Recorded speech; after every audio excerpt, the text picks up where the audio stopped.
Good morning, and welcome to Redeemer Lutheran Church in Columbia, South Carolina, where we're part of the ELCA.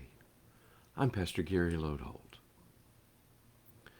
It's one of the most dramatic scenes in church history as Martin Luther nailed the 95 Theses to the door of the Wittenberg Church on October 31st, 1517.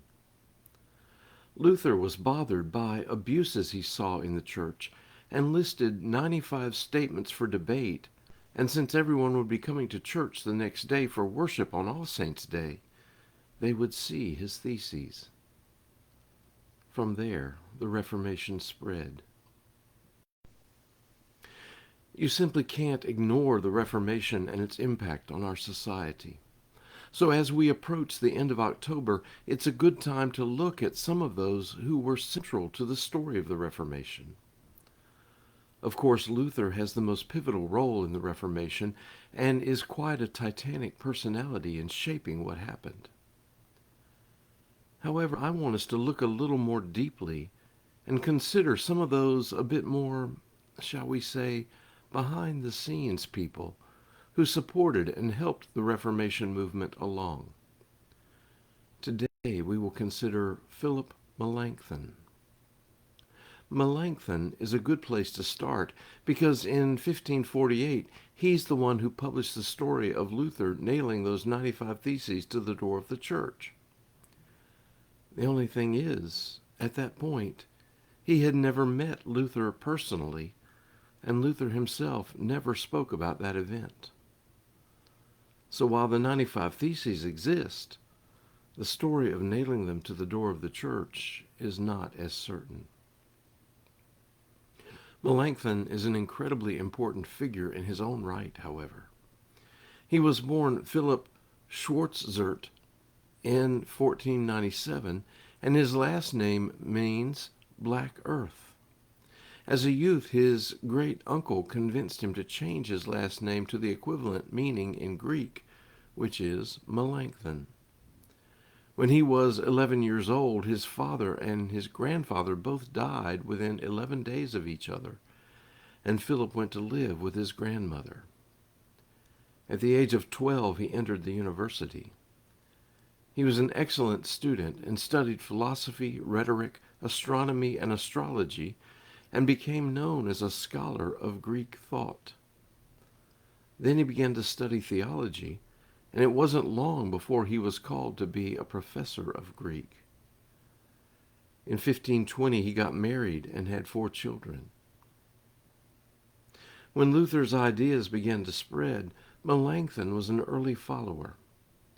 Beginning in 1521, he began publicly defending Lutheran thought in debates with other scholars, causing him all sorts of trouble and crises. He published papers on Lutheran ideas while he continued to lecture on the classics at the university. As the controversy over Luther grew, different church and political leaders would call gatherings called diets to try to resolve the issues, and Melanchthon often represented the Lutheran viewpoint at these. By far the most significant was the Diet of Augsburg in 1530. And for that, Melanchthon wrote the document called the Augsburg Confession, probably the most significant document of the Reformation. In this document, Melanchthon spelled out the basics of the Lutheran view on the Christian faith. Eventually, the Roman Catholics responded with a document of their own, and then Melanchthon wrote another document called the Apology, or Defense, of the Augsburg Confession. These documents continue to shape Lutheran belief and faith today.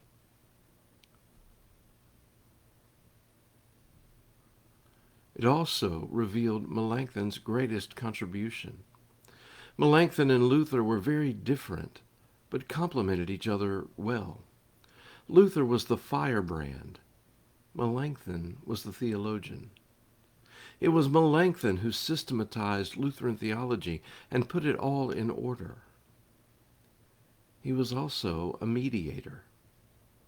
Where Luther would be strident in his views, Melanchthon often sought middle ground and mutual understanding. He is important as a reformer, scholar, theologian, a moralist, an exegete, an historian, a preacher, a philosopher, and a professor. Melanchthon was described as being dwarfish, misshapen, and physically weak, although he is said to have had a bright and sparkling eye which kept its color until the day of his death. He did not value money and possessions. His hospitality was often misused in such a way that his servant sometimes had difficulty in managing the household. His domestic life was happy. He called his home a little church of God and always found peace there and showed a tenderness to his wife and children. A French scholar once found him rocking the cradle with one hand and holding a book in the other. He often wrote speeches for others and let them take the credit for them. Melanchthon died in 1560, and only a few days before his death he had written a note which gave his reasons for not fearing death.